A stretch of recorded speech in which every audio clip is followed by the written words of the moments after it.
Thank you, Mr. Chairman. Let me first start out by saying we've had a number of kind of hearings and discussions. There's been no one who has come before this body suggesting that we need to build a concrete wall completely across the border. No one, not one person, no matter what political persuasion, no matter how they represented their political thoughts in the last election. So I just wish we could get beyond it, so we could actually talk about what we need to do on the border. Because all of us share the same goal, which is border security. Border security protects not only this country, but has a way of protecting people to the south. I don't think there's any doubt about it. And so I have visited the southern border. Actually, I'm known kind of on this committee as being the person who always reminds people that we have a very large northern border that we need to pay attention to. But I have spent a lot of time on the southern border, and I've talked to locals and people on the southern border who think that this is crazy, what we do here, because no one really engages the local people who see it every day and talks to them about strategy and what needs to be done. And so I want to just make that point that as Senator McCaskill, the ranking member, I think eloquently in her opening comments, talked about talking to the personnel who actually are responsible for border security. We need to spend a lot more time with the people who live on and who study the southern border. And to that end, I have a couple pieces of testimony that I'd like to submit for the record. One is from the Toto Onum tribe, which has people on both sides, and you know well the work that has been done to build relationships there. They're deeply concerned about whether those traditional collaborations will in fact be disrupted. They have some great ideas on helping with roads and with other infrastructure on the reservation that will help them help the Border Patrol and Department of Homeland Security secure the border. I also have a statement from Howard G. Buffett, who has done a tremendous amount of work, not only as a rancher down there, but also looking at border security and trying to understand all the dynamics. And so I'd ask that these two documents be submitted for the record.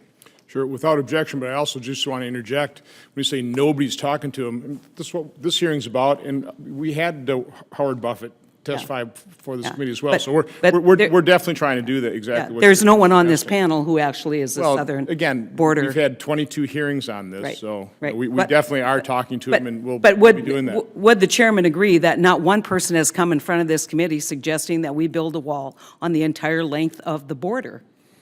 No, again, we're discussing the challenges involved here, and we keep dancing around it. But the reality is, we are talking to people, on the board as well, because we had Howard Buffett to testify before this. We'd go a lot further if we actually just acknowledged that there's other ways to secure the border than simply building a wall. So I have a couple questions. How much private land will need to be secured by eminent domain to build a wall along the entire southern border? Do we know? As far as mileage goes, I don't think any one of us would put a number on that. I can tell you that in Texas, it would be quite a bit. Yeah. In places like Arizona, a lot of it is going to be federally owned land, state-owned land, so we would work in coordination with them. I think we've talked a lot already about how barriers can slow the development, create a deterrence.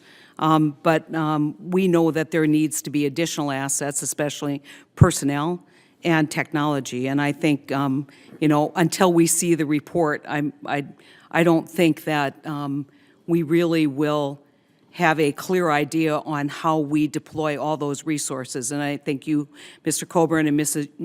Aguilera, I think both of those factors have come up completely in your testimony, which is take a look at the terrain, take a look at where you are, take a look at what's possible, what isn't possible, and make sure that we have a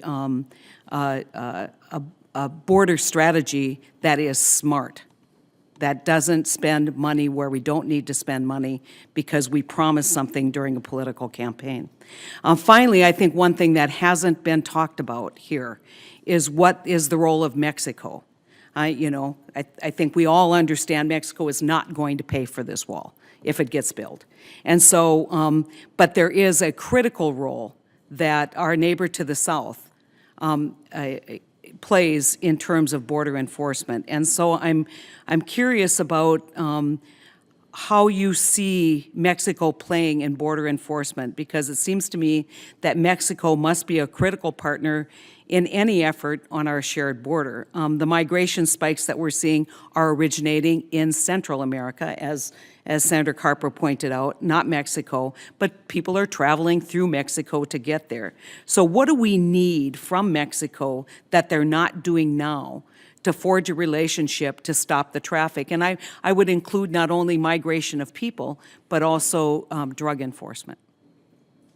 So as it relates to Mexico, first and foremost, I think I would say that the relationship between Mexico and the United States is unprecedented.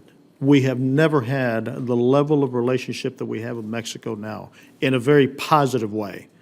As we speak today, the relationships, the strategies being put forth, the efforts, the joint intelligence, the sharing, the liaison, all of those things have been improved dramatically. Now, as with Canada, we need to do more of that. Those relationships need to be continued to be solidified even beyond. But you'd agree that our relationship, law enforcement to law enforcement with Canada, is far different than our relationship law enforcement. Look, not too long ago, Senator, Mexico used to say, treat us more like you treat Canada, not like you treat Mexico. I think we're getting closer to that because of the evolution of where we were to where we have gotten. I often say that when I first came into the Border Patrol in 1978, the last people that you would think about calling was the Mexicans when something happened on the border. Today, they are the first ones we call when we have a situation. And you're absolutely right in that Mexico is pretty much at the place that we were 30 years ago with our southern border. Their southern border is getting overrun. Not by people that want to stay in Mexico, but want to get to the U.S. There is absolutely more that needs to be done by them with our assistance on their southern border. There is more that needs to be done by the U.S. and Canada in Guatemala, El Salvador, and Honduras in order to increase the rule of law, civil society, health, education, all of these things.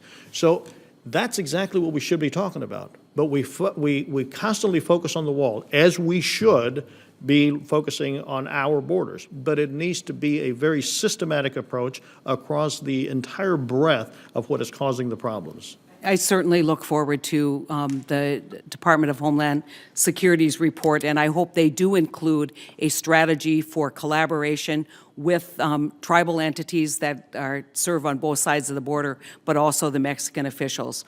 But we need to be realistic about that relationship, and it's not Canada.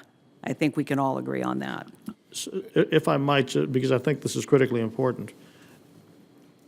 First and foremost, talk to the agents, talk to the Border Patrol, and I assure you that they are absolutely engaged with the communities. Now, they can't please everybody within the communities, but if there is any, especially federal law enforcement agency, that has their thumb on the feel of what's going on with the communities, it is the Border Patrol. We spend a lot of time making sure that we dealt with them, that we understood their needs, understood their concerns, and building the relationships. So when the tough decisions were being made, all of those things were being taken into consideration.